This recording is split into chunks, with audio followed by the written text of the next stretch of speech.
I'm Leah Tindale. This is Note to Self, and welcome back to another episode of Note to Self, which, I don't know, it could very well be my last. If you're watching with video, you'll see I've got my emotional support toy with me that says, "This is fine." And I've also got my emotional support human, Michael Ross, who maybe in the inside says, "This is fine." Hello, Michael. It's funny that if this is the end, then I was there at the beginning and the end. Yes, and if you don't know what I'm talking about, it's because this episode is all about quitting, because that's what I feel like doing. And so I needed somebody to come and join me to either talk me out of it or into it, depending on how you feel. Before we get into that, Michael, do you know what this toy is from? He's the meme where the house is on fire Great. and he's like, everything is fine. I knew that you would have that. And that's why it's a fitting toy to have this morning. He's from a comic or something, internet comic at the time. Because that's what I feel like. I feel like things are burning all around me and I'm just like, it's fine. It's fine. And I don't know what to do because I do feel like quitting. I feel like giving up the podcast. I often feel like throwing in the towel at work, but just dummy spitting generally because that's just how it is. I'm someone who's very good at initial like gusto of like kicking things off. And then I sort of taper off, give up because maybe it doesn't pan out as you thought initially, or you don't have enough feedback because I'm like a small child or a plant. I need constant watering and encouragement. So I guess to start, do you have any notes to self about giving up for your own life? And then as we go, we can sort of see if you think I should quit this endeavor. Well, I guess it depends on, it's like, what are you quitting? What are you giving up on? When it comes to something that is creative, that is something that you are like making and doing, I think it's just more important to ask the question of why you're doing it at all. Often I find that it doesn't stop if you never wanted to stop it in the first place, kind of thing. So I write music, and 99.99% vast majority of people have never heard the music that I write and play, but yet I keep doing it and I can't not do it. I never really catch myself thinking like, what's the point of this? You know, we did put out one EP, a band that I was in, and that was like fantastic. But again, so no one really listened to it. There was no feedback from it, but there was an amazing process of making it with my best mates. We had such fun doing it and able to bring something I thought of, then wrote, then we recorded it. Like the whole process was the reward. Like, so that's something I just can't ever quit.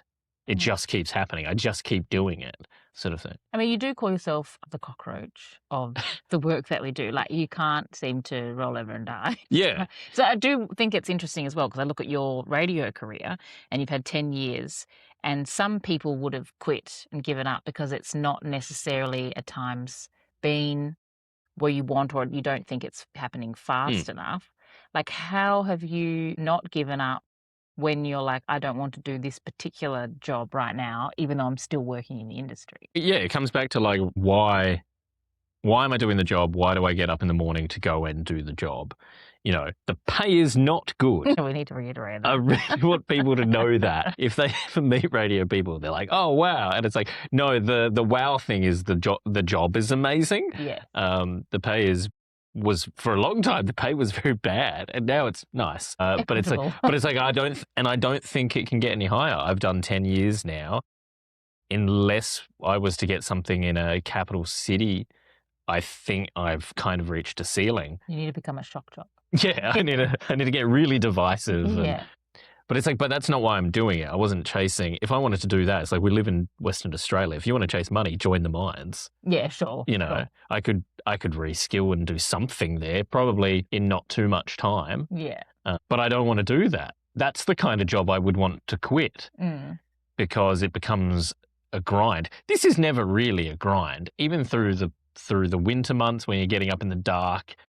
Ultimately, coming in to be on radio and to do a shift, and even more so to do the show now with you, it's like even the worst day of our show, the hardest day of our show, still beats any other job that I've had or that I could imagine I could have. Sure. You know, like... Well, you're not helping then in this episode, are you, about quitting because you love what you're doing. So you're Well, that's That is your takeaway, I my suppose. note to self. I know it's groundbreaking, isn't it? Love what you do. It's those dumb cliches where it's like, you'll never work a day in your life. I think it's Bob Dylan who said it was like something along the lines of success is getting up in the morning, going to bed at night, and doing whatever you wanted in between. Yeah, sure. Like that is ultimate success when we actually free ourselves from that need for validation, from our need for feedback. Because if you're just doing what you want, you will keep doing it. Yes. You won't be able to stop doing it. So if you love doing the podcast, if you love Note to Self and talking to amazing people and exploring your life and your notes, sure, the aspects of getting the podcast out there, that's probably where the grind is. Yeah. But the conversations we have day to day, like after the show, during the show, like you can't not do that. That's a big part of you, that you love to have the deep conversations, the meaningful conversations. And sure, there's a work element tied to it that I think maybe is, I don't know if that's souring the experience or like distracting you from why you wanted to start this in the first place.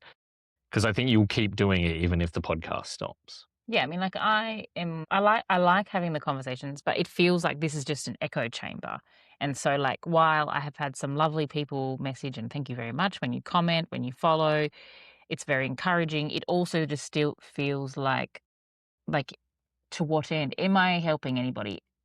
Do people appreciate these sorts of conversations? Or are they better served just, with you at work or with friends off the digital platforms?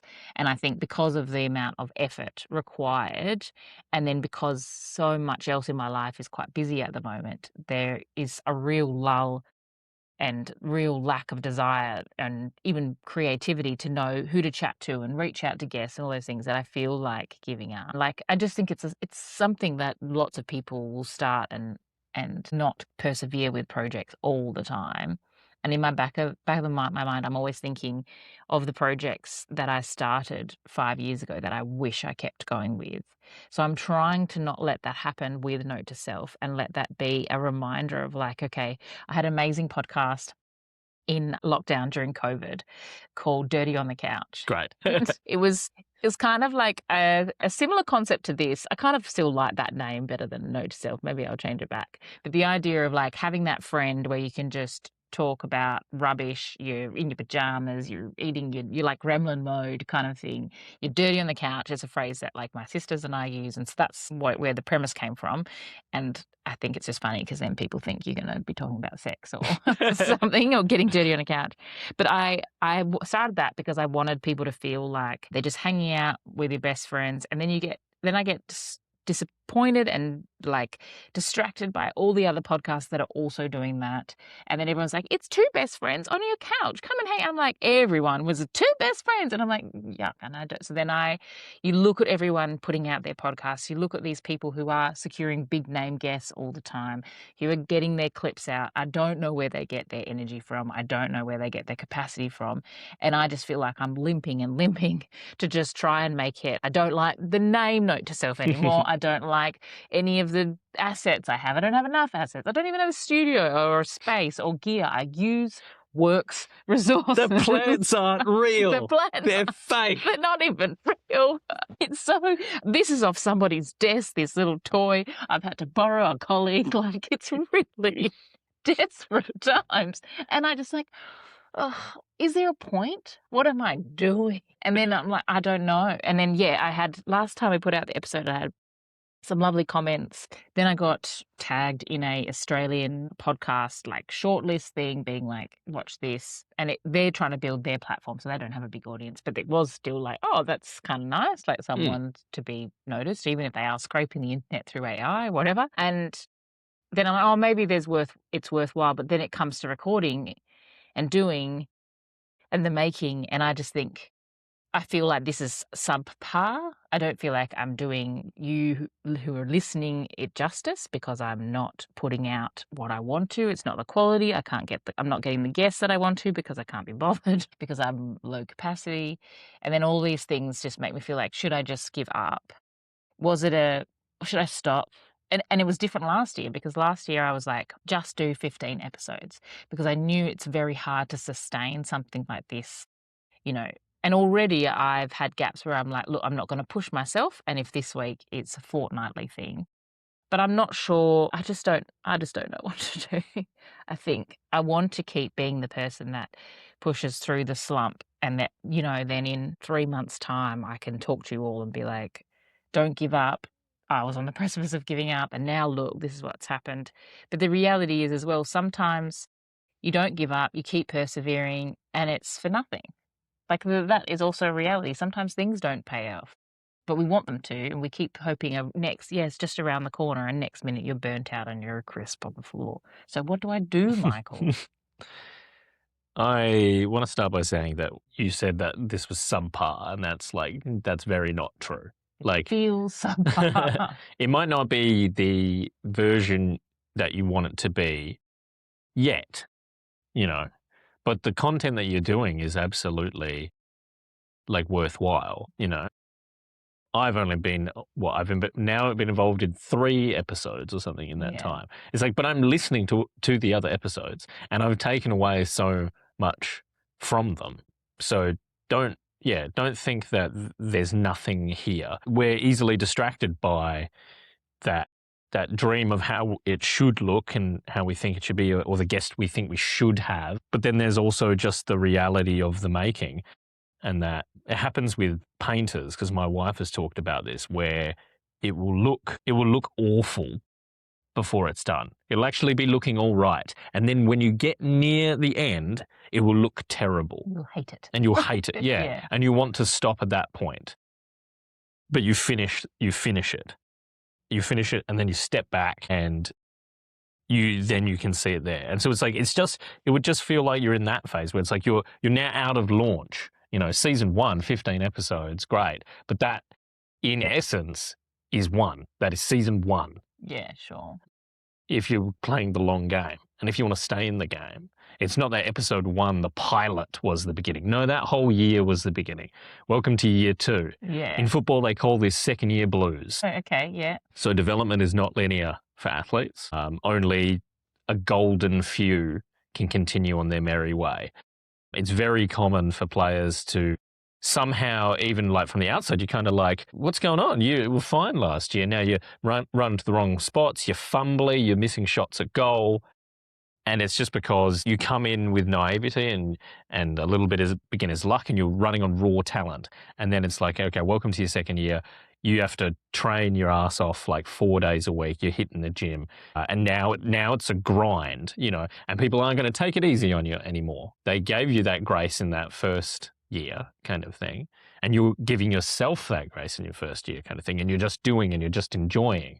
Now that you have an expectation, now that you want to have that career, you'll start getting in your own way. But you got to grind. You got to work through it. It does feel like a grind at the moment. And I Yeah. don't like that because I'm so wanting to bring something special each episode that I think if it's a grind for me, then I'm not doing people who are listening it justice because they deserve more of my best. They don't deserve my grind. We sometimes deliver our best, like when we are gritting our teeth and doing the hard yards kind of thing, especially in a format like this where it's like you're trying to be honest and vulnerable. Like doing this episode is doing your best. Like you would be what? You'd be hiding? You're going to start changing note to self to be something shiny and false because that's the best. If this is the state you're in, if these are the notes you are thinking about, then this is the best. I just think as well, like, I'm like, oh, people want funny things. People want it to be, I don't know what they want. They just don't want my incessant thoughts over and over again. And then you try and get people to come on and chat, but I don't know. And I don't know if there's cross pollination in other endeavors. Like you obviously mentioned sport and art. And I don't know then how this can relate to other people who might be thinking about giving up or quitting or whatever. Because I don't feel like I'm at an encouragement stage. Like I wanna be like, yes, that's right, it takes 10,000 hours to master any skill. You know, there's all those facts that people talk about, and Yeah. you can know all of those things. And on some level, that is like a little bit inspiring because you're like, okay, yeah, sure. Have I done that yet? Probably not. But in the same end, I think because there is no end, like you can work towards a project or do something or have a goal and feel like giving up but then because of there's the end, you push through. It's like knowing there's a finish line helps you stumble towards it. But if you are moving towards something that doesn't feel like it has a finish line, you never know where your exhaustion runs out. Like you're just like, I'm perpetually limping. When will the limping stop? When do I get to rest? I don't know. It keeps going. There's no end in sight. It just keeps on like running. And I think that's part of the problem too, then is like, okay, well, what is the end goal? Am I for this? Am I running the whole year or am I just deciding and having a break? Is there a problem with having a break? You know, do I do a disservice? I think even with like weight loss stuff, if that is things like that can be a similar mentality of like you need to reset and have a break. But I don't know how to apply that to work and work that I want to do it for me because I do enjoy it. But I also, of course, am hoping there's a payoff. I'm hoping that this becomes something that brings a lot of joy and help to people, and it can be much bigger than it is. It can be its own brand. It can have lots of different things. There's spin-off channels with you know, like all of these things that we dream, but then it very may well not. And so, yeah, what is the goal? When can you even give yourself permission to pause, to reset? Because at the moment, it just feels like an endless, constant march of time. But it all just comes, yeah, it all just comes back to then I guess the why. Ultimately, if your goal was to launch this brand and to have that audience, and then you worry that the product is then the barrier to developing that community and that audience, then yeah, then maybe you do change the product. I guess that's the other question as well. Just because this project ends doesn't mean that the next project Mm. can't succeed as well. Like that's a part of the creative process. We shouldn't burn all our enthusiasm on that very first But I don't want thing. to fail. I feel like if I quit this or if I finish this, I have failed it. But no, I that's a know, funny way yeah, to think I about it. know. Especially like I think it would be a failure if you walked away. You know, so if this is the last episode, but you say it's the last episode, then how is that a failure? You're just finishing the book, you know. Mm. You can't write the book forever. If you want to talk about, yeah, like the march of time, yeah, if you want goalposts, if you want an end, then actually own that and control it. If you just disappear into the hedges, you know, like then that I would agree probably is closer to a failure because you're just going, I'm not even gonna take the time because this now exists on the internet. Yeah. What have I done? There are so many shows that just stopped, and how frustrating is it when it is a show that you really enjoy and they just stopped and they never said bye, they never said what they were going on to next. Like, I think that that's a bigger risk of failure of just abandoning. But you're allowed to call time. That's the other thing as well. Like, if because you mentioned as well before the capacity Mm. and looking at other people and seeing their successes. We know people in the industry who put in so much work to these, and you know I've worked directly with people where it is life consuming. Mm. Is Yes, yeah. the way that it's like you got the success, but it was a second job because we have a job. That's the other thing. You have a job. You're not just note to Yes, self. yeah. You have a 9 to 5. That's actually a 5 to 1. Yeah. But it's like, but you have a job that takes so much of you, and we want that to succeed.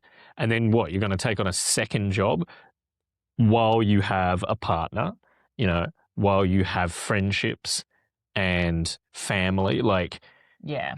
it's going to eat away at that in order to get your success. And if that's what people want and it brings them joy, then that's great. But maybe you're finding that cost is not worth it in your life. Yeah. And I mean, that's something that I've been trying to find the balance of. Like, I don't want it to be at the cost of living and being present. So many of these episodes have been about trying to be in the present and trying to just really seize the day and live your life, because I think before you know it, you'll be 80 and you'll have missed out and it will be gone. You'll be like, "Oh, I wish, I wish, I wish," but you missed your whole life when you were doing. As I never want that to happen, but also I don't want to be like, "Oh, it didn't ever succeed because I never tried as hard as I could. I never pushed myself further. I never challenged myself further at the starting hurdles when things got a bit tough or, dry or tricky. That's when I fell over. I don't want to be the type of person who can't keep going. I want to be the person that falls over in the running race and gets back up and finishes it even though they know they're coming last. Like, I think that's an important value to me, but then in the actioning of it, and then in the looking after of my mental health, and in the looking after of everything else I want to do, and then throw in the fact that I know I'm fear driven and I shouldn't be, and I'm trying to make myself not be driven by fear, but I'm trying to secure next jobs because this industry is so fickle. So trying to sharpen my skill set and have a proof of concept that I can still work, that I'm still employable, and that, you read things about redundancies and whatever, and you think, okay, well, if I can shore up my security in the way that I can by showing that I'm a hard worker and look, I'll go the extra distance, I can do this, I'm good on socials or whatever, then that becomes then the proof. And so then that is a driving factor too, which aren't good whys, which I know that doing work out of fear is not a good reason to do work. And I don't like that that is an element, but it is like, that's just being very honest. I mean, it'd be great to be not afraid of those things, but I want to be employed and employable in the work that I want to do. And when there's millions of people vying for you the job that you want, like, how do you stand out? And then so I'm like, okay, keep pushing this out. But then that also is very tiring. Yeah, being driven by fear is a very tiring metric. I don't recommend it. I guess, do you have an opportunity to reframe it? So yes, there is that fear that, our industry won't want you unless you have a wide skill set. Maybe you do these projects for that reason. Sure, there's a factor of fear, but actually recognize what you're getting out of the work that you're doing, of going, so this is great. Long form, in depth conversations that show that you can be vulnerable and sincere in that, and like, which in our industry is actually not as common as people think. Like, genuine vulnerability in media is actually not super common. It's very performative kind of thing. So it's like, so you're honing a skill and developing that, and it's okay to go, okay, I've got enough here for a reel, for that CV. Like, maybe you need to think of it as like an actor, you know. It's like, that's a trigger word, Michael. But that's the thing, is like, you live that life. Mm. But in, like, you would have encountered then many actors in their time who, you take a commercial, you do a modeling gig, you're doing a play, in the hope that you then get the spot on the TV show. Yeah, the breakthrough. Yeah, and it's like, And I am still doing that. Like, that's a really great analogy that I haven't put the dots together. I haven't really swapped out my acting life for a radio life. I'm still doing the same thing. it's like, because that's the way you know how to go about it. And it's like, Yeah. you keep fleshing out that CV, and it's like, so that it's like, and that's not a terrible endeavor, particularly if it is in spaces that you like to be in. If this is the kind of work you want to do, then you're going to do it in some way. And almost like, yeah, don't be afraid that the project can and has to have an end. If it is turning into a grind, if you're feeling that you've gotten all you can, and okay, the community didn't grow out of it to then spur you on to keep making for them, because that's a very valid thing as well. Of like, Yeah. if they want more from you, then you can give more. But if you've gone, okay, I've now got this skill, then what skill don't I have? And you might go and find something else. You're like, I really want to launch that kind of project and explore more of that. What have you used when things have been a grind for you? Because obviously you've done all sorts of things, and not even just with work, but there are seasons where it's just one foot in front of the other until it's exciting again. I really think that I value variety. In like, it's quite funny that from an external point of view, if you look at my life, I'm very steady. I like what I like, whether it's like food or music, things like that. But it's actually, if you actually dial in within that, it's like I have to have variety in that. Like, so I find it really admirable that you do a podcast like this. I probably would have gotten bored. No, that's not what I want from you. I want your how you get through. No, because but the thing is like I don't think I would have a concept as tight. Like if you're in a little box, then of course you want to start thinking about what's outside the box, because you're like, what if you think that this is all you can do? And so at times like that, when I've worked in radio, particularly while I was by myself, the show became very set and forget. It's at the point where you're like, why am I doing this? What am I getting out of this? What am I actually bringing to this? It's so regimented. It's still a good product. And that was the feedback. They're like, you're doing great. And it's like, but it kind of means nothing to me. It's like, I need to have some variety. I need to be able to say, today I'm doing something, unpredictable in the show. I'm always really fascinated by people that can have long-running series out of what to me seems like quite a restricting kind of concept. And some people really thrive in that. And maybe that's where I'm at with like why I hate that it's called Note to Self and whatever. Like I want to have these sorts of conversations, but I don't want to be like, oh, notes. What if like, I don't know. You want to be dirty on the couch because that could be anything. Yeah, true. That has such freedom to it. And then you don't feel that weight that you need to deliver something specifically. So what you're saying is it's time for a rebrand.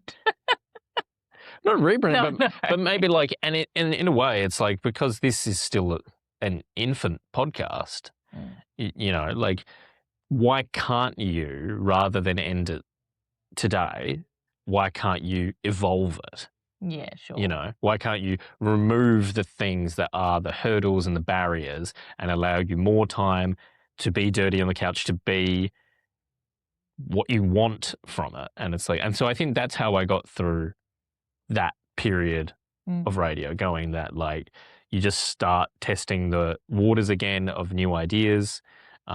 We're trying to do that in our show again, because there's a part of me that's getting worried about that it's so rock solid. It's such a good product, but then it feels like there's less freedom, and so that's what I want, and that keeps bringing me back to it. If you think about a relationship, like a long-term committed relationship, you can't just be getting up and going to bed every day, doing the same thing, saying hi in the morning, bye at night.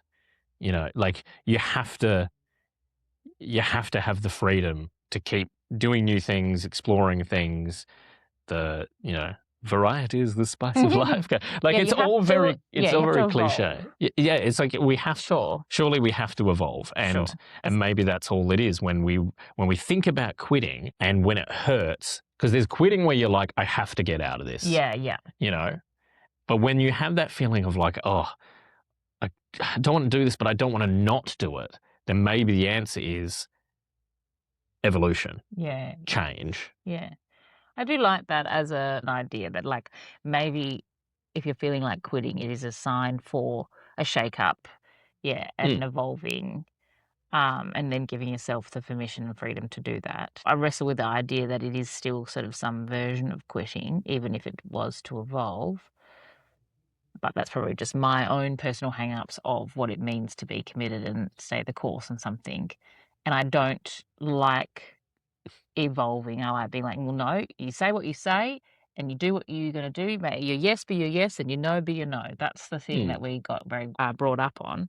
So it's like, well, if you've said you're going to do it, well, you just do it. If you don't, if you hate it, then it doesn't matter. You do it anyway. If you say yes to going to the event, you go to the event anyway, even if you hate it. So now that's my MO for podcasting and everything I do, even if it makes you cry every morning and you still get up and you go. But we already figured out that you're still an actor. You just don't act anymore. So so you evolved one career. You thought you quit acting. You thought it was just like, I'm done. But no, it evolved. You're now on rodeo. All right, Like, smarty pants. that's what you do. You are. Like, that's your MO. Yeah. I'm also a cockroach, really. Aren't we just? Survival. But I think that's probably a good place to end it before we get lost in the abyss of quitting. Is this the last episode, Leah? No, I don't think so, Michael. But I do think that you're right, that maybe it's time for an evolution and a reset and a reframe and all the re's.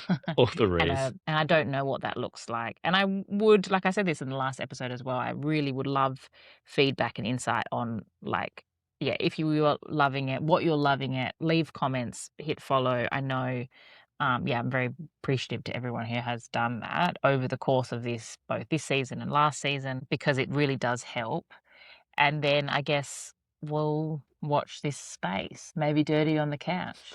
Vote for Dirty on the Couch if you want Dirty that. on the Couch. Because that could be, it could be anything. Exactly. And that's what you need. I do want to I want to have more laughter in there with the crying.